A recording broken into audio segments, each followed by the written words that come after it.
What's going on, guys? It's your boy John the Liquidator coming back with another video. So it looked like Stephen A. Smith is defending Michael Jordan in a viral new clip. Michael Jordan has been the topic of discussion ever since the Daytona 500 concluded with his interaction with Tyler Reddick's son. Michael Jordan was simply getting ice out of the young man's shirt. Social media exploded about the matter online, man. We've made several videos here on the channel talking about it all. I feel like Michael Jordan is, to me, is he's been attacked, bro. Ain't no shaking it. People can say what they want. Even the video I did earlier, people was talking about the matter. Now Tyler Reddick did open up about this in another clip. We're going to play that footage later today, and we're going to talk about it all, man. It seemed like whatever it is, Michael Jordan cannot get a break or escape from the situation at hand. Now, today is MJ birthday, man. Happy birthday to Michael Jordan. But it looked like his birthday is not making headlines. Unfortunately, it's this Tyler Reddick situation. Now, just like I stated, Michael Jordan has been defended by Stephen A. Smith and many others in the media, man. I played a clip earlier of Shannon Sharp actually defending Michael Jordan. We reacted to that here on the channel. It's just crazy to me, man, that people doing MJ like this. But let's listen to what Stephen A. Smith had to say. Let's roll. Him, with some little kid. It happened to be Tyler Reddick's kid, by the way. And Jordan was tickling his leg or what have you, and a lot of people use that as impetus to touch on the inappropriateness involving Michael Jordan. And I'm not going to get into all of that, to be quite honest with you. Facts. I'm just going to, because I'm not here to comment on viral clips per se without full context. You got to contextualize these things properly. So let me try to do that for you. It's a kid that Michael Jordan loves like it's his own kid. It's a kid that he's known for years. That's the son of a driver that just won the Daytona 500 for him. It's also a kid that Michael Jordan knows very, very well, that if you see footage, if you see pictures, he's holding the kid in his arms, he's walking around playing with them and what have you. It's not the first time he's been seen with the kid, not the second time either. He's very, very familiar with the kid. He knows him. He's got a lot of love for him and his family. And I believe there were... Now, that's what people is failing to realize. People are failing to realize the connection Michael Jordan has with Tommy Reddick and his family. He's been driving for Michael Jordan for quite some time now. Michael Jordan and his team seem very close to all their drivers, including Bubba Wallace. For this thing to be blowing up the way it is rhetorical. Adults standing right there. So I'm not here to sit up there and absolve anybody from anything. I'm saying, why would we jump to that conclusion? Why would we do that, particularly when it comes to somebody the likes of Michael Jordan? It's a legitimate question. Perhaps other people would be willing to answer it if they so choose. I'm not going to get into it too much because I think it's a ridiculous subject to tackle. That's just my personal opinion based on the video that I saw. Having said that, we also have to take into consideration camera angles and stuff like that, how things can be distorted. We've got to take that into consideration. We've got to take into consideration the fact that it was just an 8-second clip. And the reality is that emotional misconceptions usually come into play. In a lot of these instances, one could easily argue. Certainly, Michael Jordan would argue that if he was prone to argue over such things.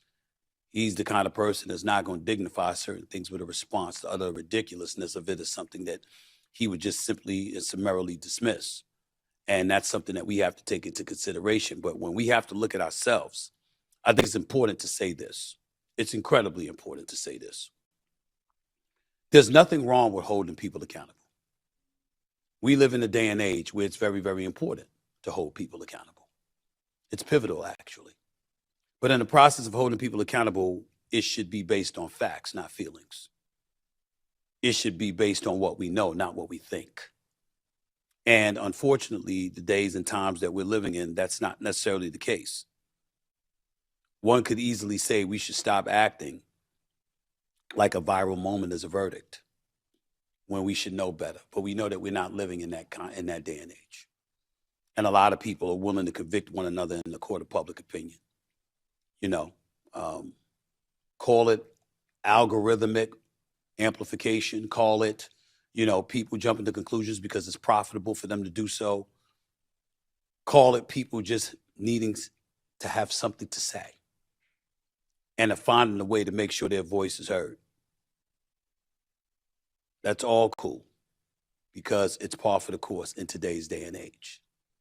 But we also have to understand that you should be very, very hesitant to impugn the integrity of certain people who are as accomplished and who have done as much as Michael Jordan has done. Today is his 63rd birthday. Just won the Daytona 500. Playing around with a kid while his father was standing right there. And that's the kind of conclusion that we jump to. Again, you can understand in this day and age how some people would take things. But I saw the video.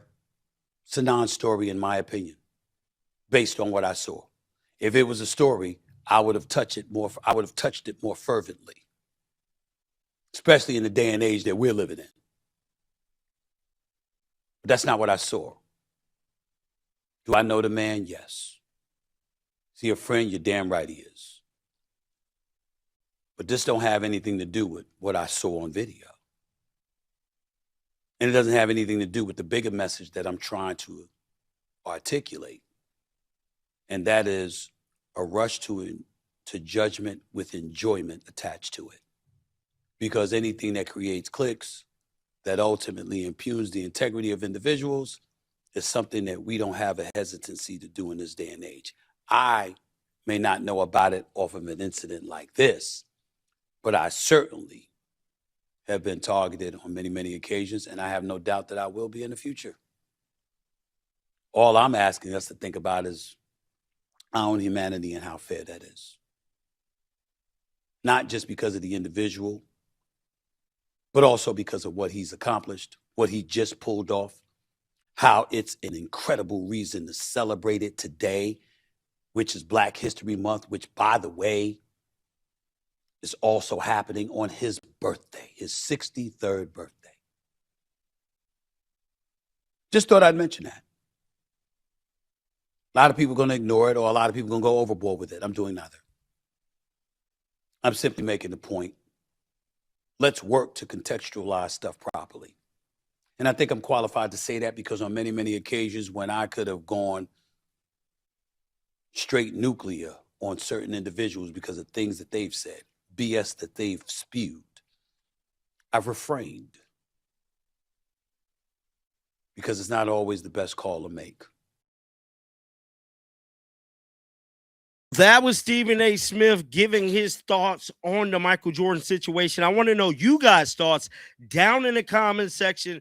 I definitely feel where Stephen A. Smith is coming from. Guys, let me know down in the comment section right now. I will be back with more content. Until next time, man, shake the haters off. I'm out of here, baby.